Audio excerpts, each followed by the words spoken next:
central remit for TVE was to make films that would inspire change.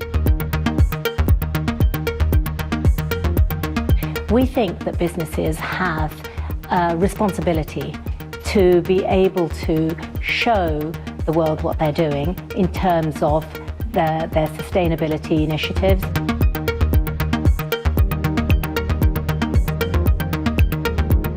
The whole ethos behind the awards is really to get people talking, people thinking, people innovating.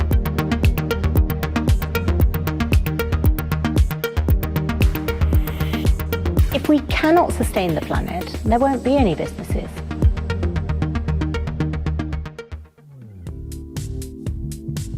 Thank you very much. I know you're all very, very busy people, and we're delighted that we've got such a wide range of judges. So inspiring change amongst their peer groups.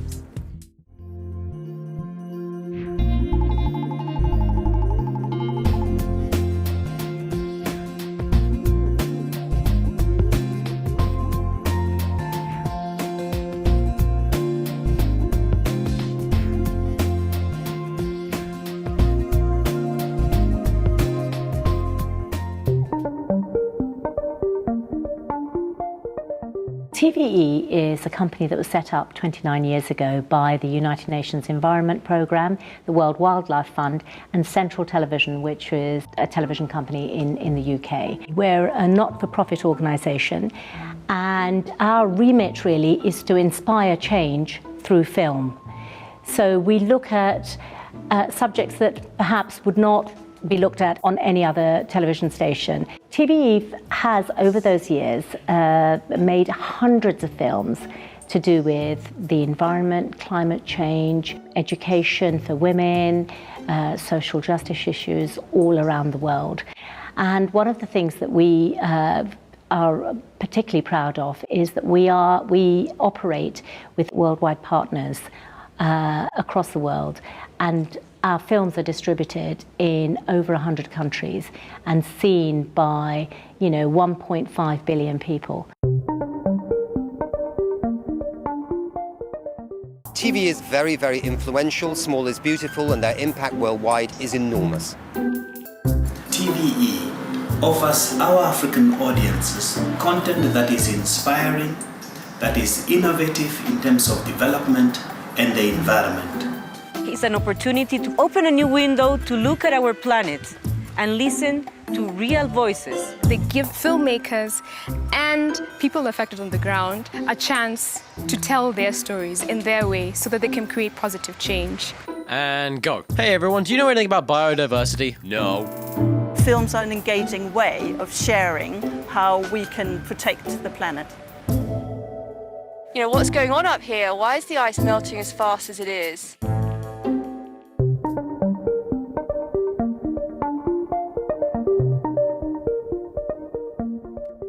TVE initiated the Global Sustainability Film Awards last year as a way of really encouraging companies to look at the responsibility they have to the environment, to their local communities. We were delighted because we had up to 17 films worldwide from people all over the world. So we had film entries coming from Latin America, from North America, from Asia, from the Middle East. And we thought that was phenomenal because it really is a debate which should be a global debate. I think that we all have a responsibility to ensure that the legacy that we leave behind, whether we are just individuals, but most importantly, if we are big businesses and industries, is something that others can learn from and others can take forward. Now, the planet needs to have a sustainability policy because otherwise there won't be a planet in sort of 100 years from now. We think that businesses have a responsibility to be able to show the world what they're doing in terms of their sustainability initiatives. This year, for the Global Sustainability Film Awards, we've made a special plea for local governments to get involved. Local governments can often work with businesses, and that's what we're looking for. We're looking for big businesses who are working with local government big businesses that are working with national governments, and all sorts of corporations who are working with not-for-profit organisations. So, for example, there are lots of community groups, local small groups, who might be doing great work, but they might need finance for a particular project. We're actively encouraging corporations who work with these small communities to say, show us what you're doing through film, show us what you're doing. And the whole ethos behind the awards is really to get people talking, people thinking, people innovating change. And we really hope that big businesses can learn from small businesses and the other way around. It doesn't mean just because you're a big business, you have the best ideas. Sometimes the best ideas are the smallest ideas of all, and everyone can learn from them.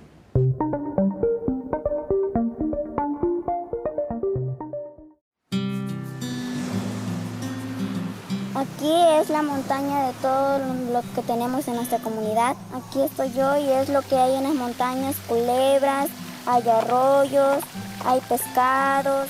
Aquí son los 3 picos que están atrás de aquel cerro. Acá están las nubes y aquí están unos palos, aquí está una casita y acá están unos palos. Me gustan los patos que hacen cosquillas donde te pican. Ay, porque nada. Aquí hay un río donde cae agua para que los pececitos vivan. Y los árboles contienen el agua, dan sombra, aire. Es lo que me gusta de la fortaleza y de la montaña.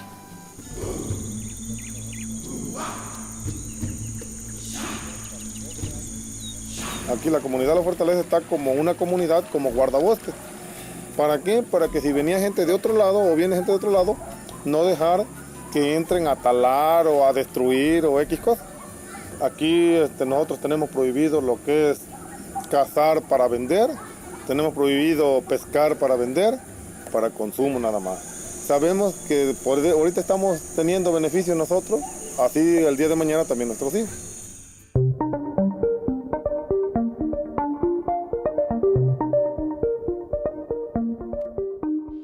We're looking for short, innovative, inspiring films, up to 10 minutes long. So they're very short films, and they can really be showing us anything that a company is doing. I mean, you know, there are some marvelous projects that a lot of global corporations undertake, either in the 3 categories that we have for the film awards, so the environment or the community investment category, or an inspiring good governance category. And there are some marvelous examples. We think that those companies should really be bashing, you know, their drum and being able to say, this is what we're doing. We want other companies to learn from us. I think corporate social responsibility is a term that gets bandied about. A lot of people sort of talk about it, but not very many incidences of how it works in practice are seen. And that's one of the reasons why we initiated these awards, so that companies could show us rather than just talk to us about what they do. We think social responsibility is really important because it's that simple thing which is to do with investing back in what has made you great. And it's really important for businesses to understand that you can't just carry on taking out of the environment, out of the public, out of, you know, sort of other businesses. You need to be able to reinvest. And that's very important. And that can take a measure of different formats. So it can be that you invest in your employers. You train them to have a different way of thinking. You can invest in your local community by initiating projects to help, you know, sort of people who are disadvantaged, not children who don't go to school, for example. And we saw hundreds of examples of that kind of investment that companies do. I think sometimes big businesses have a bad name. You know, what we hear is, oh, their profits, they made this much profit. But I think that actually big businesses also make massive changes. So a lot of the big corporations, the global international corporations, they have foundations. And those foundations do fantastic work. They work on all sorts of different projects to do with developing countries, helping children who otherwise wouldn't have an education, feeding people. Sometimes those companies only get the kind of press which says that they're in it for themselves and they're greedy. They never really get the kind of press that says, well, actually, we're putting something back. And one of the things that we want to do in these awards is to be able to allow companies to showcase the good things that they're doing, because I think they do, many companies do a lot of good. And, the simple thing is that investment is good business sense. So it's really important to be able to invest in the community and in the environment.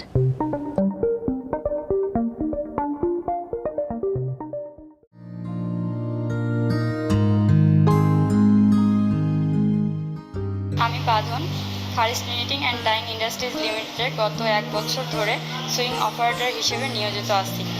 আমার বাসা এখান থেকে 10 minute দূরত্ব। এখানে আমি এবং আমার husband এবং আমার বাচ্চা থাকি। আমি এখানে আসার আগে বাহির থেকে শুনে আসছি যে এই ফ্যাক্টরি অনেক সুযোগ সুবিধা আছে, তার ভেতরে লাঞ্চের খাবারটা এবং ডে কেয়ার সেন্টার, আবার অন্যান্য জায়গার মতো গালিগালাজ হয় না।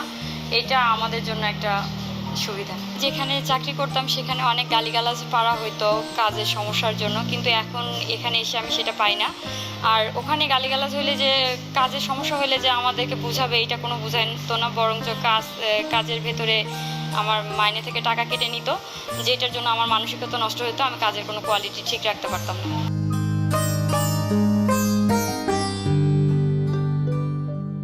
জায়গাটা আমার ভীষণ প্রিয়, জায়গাটা খুব ভালো লাগে এবং এখানে আমরা যারা কাজ ভালো পারি তাদেরকে প্রমোশনের ব্যবস্থা আছে এবং যারা কাজ শেখার ইচ্ছুক, যে কাজটা পারি না সেটা শেখানোরও সুযোগ আছে।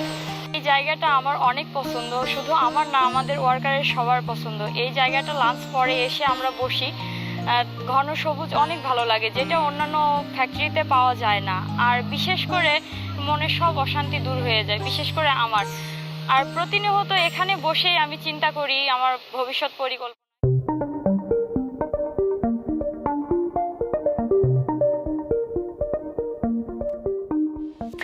Well, I think that good businesses understand that you have to, sort of invest money to make money. And I think that's a very simple business sort of supposition that everyone actually works on. So if we cannot sustain the planet, there won't be any businesses. It's as simple as that. And in terms of corporate responsibility, if you don't look after your employees, you don't look after the local community where you're based, then I think, the businesses will find that they no longer have the support of their local community. They no longer have a support base with their employees. It's really important to keep people involved. And I think, that's one of the keys to good business. So I would say that, yes, it does cost money, but I think it's money well spent and well invested, and that's one of the sort of things that we would want companies to be able to say and show that they have spent money on a community investment program, on an environmentally friendly product, but that actually they're gaining so much more from it. So I think, the most important thing about the Grupo Bimbo submission last year, and the reason why it won overall best film, was not because it was the most creative or the most imaginative film, but it really had a central message, and that message was that this is a company who really understand that investment in the local community and in their employees is the key to their success. And that's a fantastic message to have out there and to bring to other companies.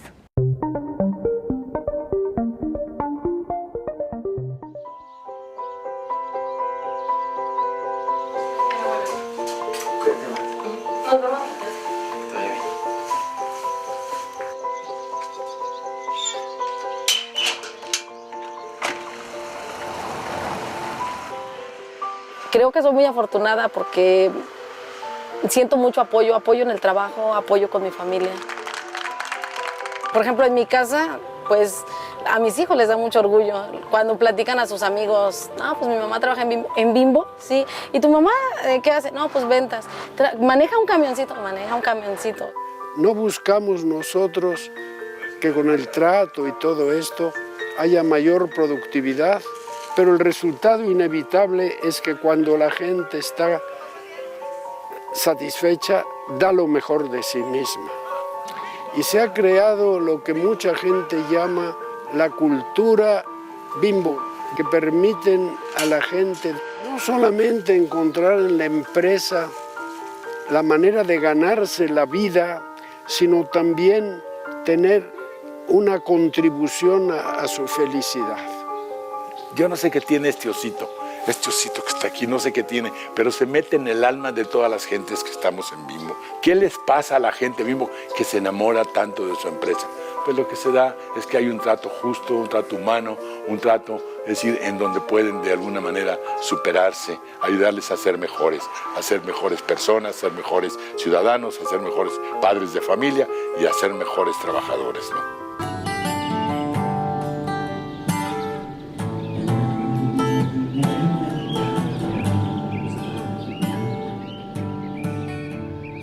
Muchas empresas hablan de sustentabilidad, pero muy pocas están vinculadas con los bosques. Entonces, gracias al Grupo Bimbo, estamos dando ejemplos que puedan ser fácilmente seguidos por las empresas del sector privado.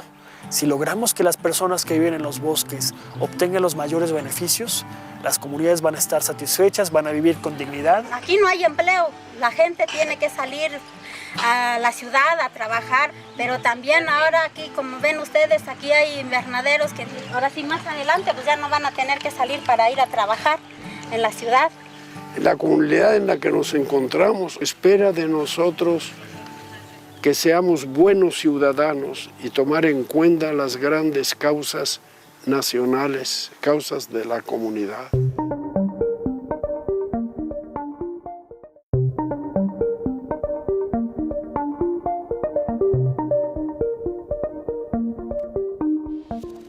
One of the ones that really kind of stands out is that Vodafone Qatar in the Middle East, they produced a film that I thought it was a fantastic and innovative idea, and that's what we're looking for. We're looking for businesses that can come up with creative ideas to inspire change. Now, one of the things they came up with was that they understood that women in Qatar really live quite sheltered lives. They live within their community, they live within a very, very feminine environment, and often they don't work.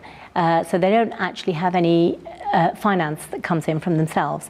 One of the things they wanted to do, a project that they're very involved with, is to develop a team of mobile sales housewives. So basically, what they got housewives to sell their phones to their own network. And I just thought, it's a very simple idea. It was an absolute success. And women who otherwise would be at home with their children, not really have any access to any money or any financing, they felt great about themselves because they were actually, sort of their own bosses. They were selling phones to each other, to their networks, their wider networks, and they were having fun. And I thought that was a great little idea.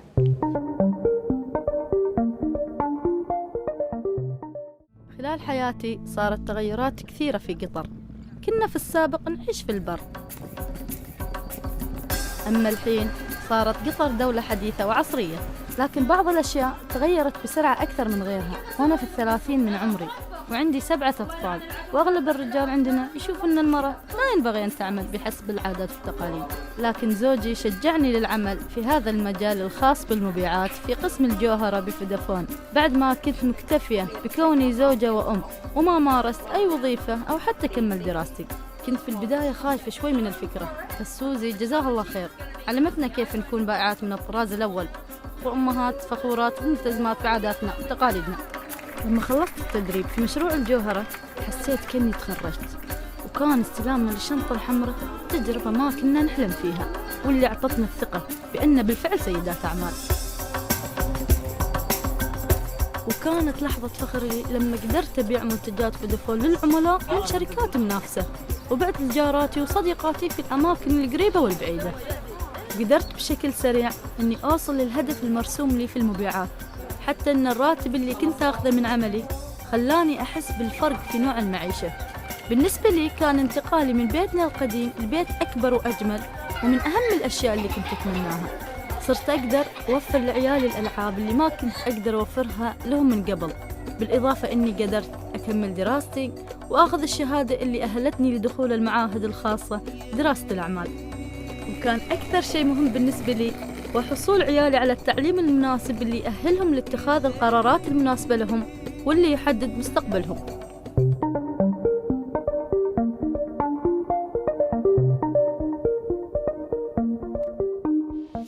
We talk about the planet and how we can sustain our environment.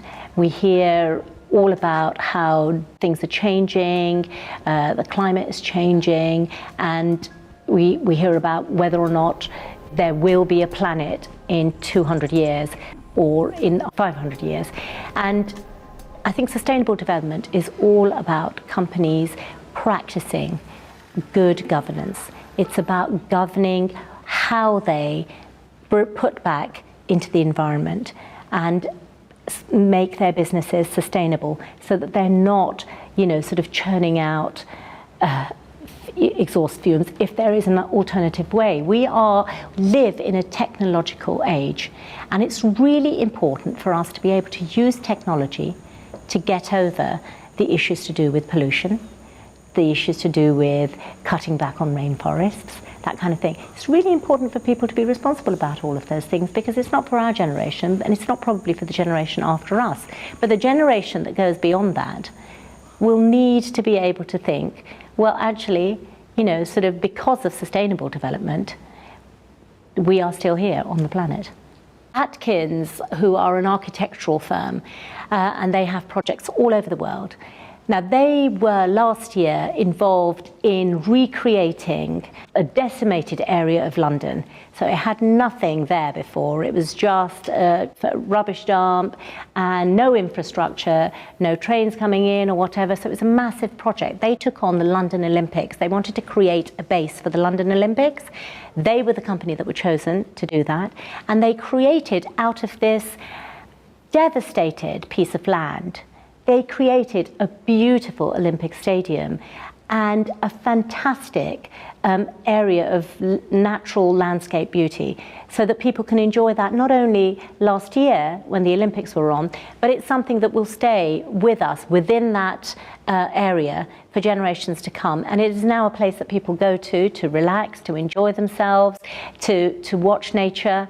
And Atkins, we thought that the design that they came up with was very harmonious, because it really brought together, sort of fantastic looking buildings as a showstopper for the Olympics, but they also were very mindful of the local environment, and they wanted to allow, the natural wildlife that's there to be able to still live there, and for there to be an interface between, sort of people and the local environment. And I think they achieved that very well indeed.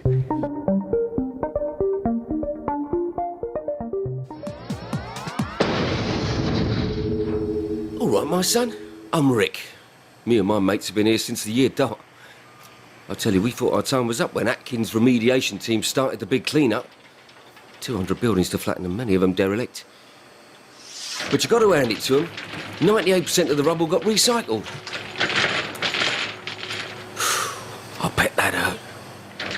But guess who dodged the big grind-up? Yeah, me. And the boys. We were a sweet factory 100 years back. But Atkins saved us, and now we're part of the visitor space inside the new energy centre. Drop by for a cuppa. I can't tell you how many feet walked across me during the games. I tried to tell them, slow down. Think about the effort that went into getting me here. The scientists and technicians who washed away 150 years of contamination and graded the soil so I had somewhere safe to lie. The flora and fauna next to me, they didn't just magically appear. Atkins put them in. And now I'm full of seeds, spores and pollen. And they're all locals because Atkins took thousands of seeds from the wilderness here, from sedges, reeds and wildflowers. Then they got their green fingers out and tended the baby plants in a nursery until they could be brought back home to the nice, freshly clean soil. End result, the ecosystem stayed local.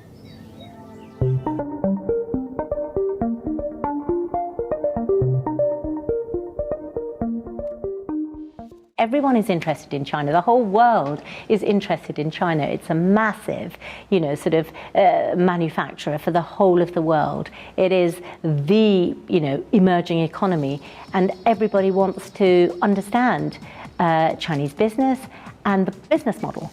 Now, we think that it's really important for China to be involved in that global debate. We're here together, and we are all, the world is getting smaller and smaller. We are all needing to work together.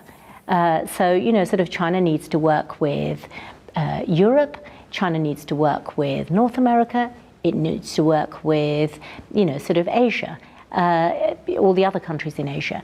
So it's really important that China is involved in the debate, that we learn from what China is doing, and that China learns from what everybody else is doing. And that is why we really want to encourage Chinese businesses to come on board. Get onto our website, take a look at what we're doing, take a look at the kind of films that you can enter, and get entering.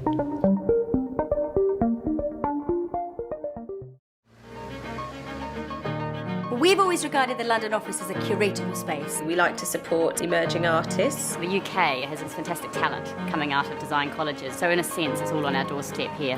For the last 10 years we've been working with artists and organisations to produce a programme where we commissioned young up-and-coming designers to create installations around the office, responding to the spaces that we have, using, this is the sort of twist to it, the waste that Bloomberg generates.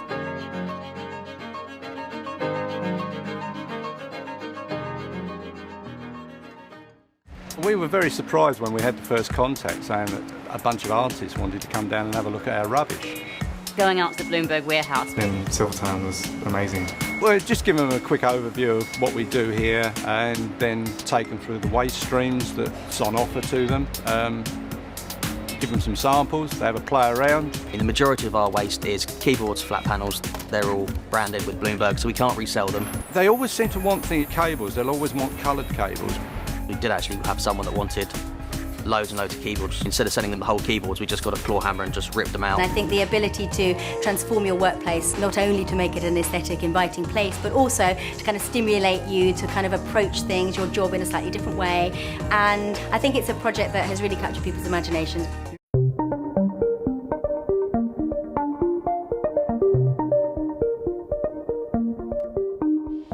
Before the TVE Global Sustainability Film Awards, there really wasn't a platform. There really wasn't an opportunity for big businesses and small businesses, local governments and national governments to get together and showcase what they're doing through film. And that's an opportunity that TVE has provided, and we want to be able to grow this opportunity. We want to be able to develop the idea of the Global Sustainability Film Awards so that, sort of in the years to come, this becomes a gold standard. It's something that companies aspire to. They want to be part of these awards. They want to be recognized for what they're doing. What we are hoping for is that, sort of as the year progresses, we will be able to share those films with, for example, universities and places of education, so that they can actually learn from what companies are doing right now. And so the next, sort of generation of business graduates don't only think of, sustainability and corporate responsibility as an optional extra. We want it ingrained into the next generation of world leaders, whether they're business leaders or global leaders, to be very much intrinsic to everything that they do. So it's a, it's an outwards approach. It's not really just parachuting in a couple of great policies. It's about absolutely starting at the bottom with, social responsibility and global sustainability at the very heart of policies.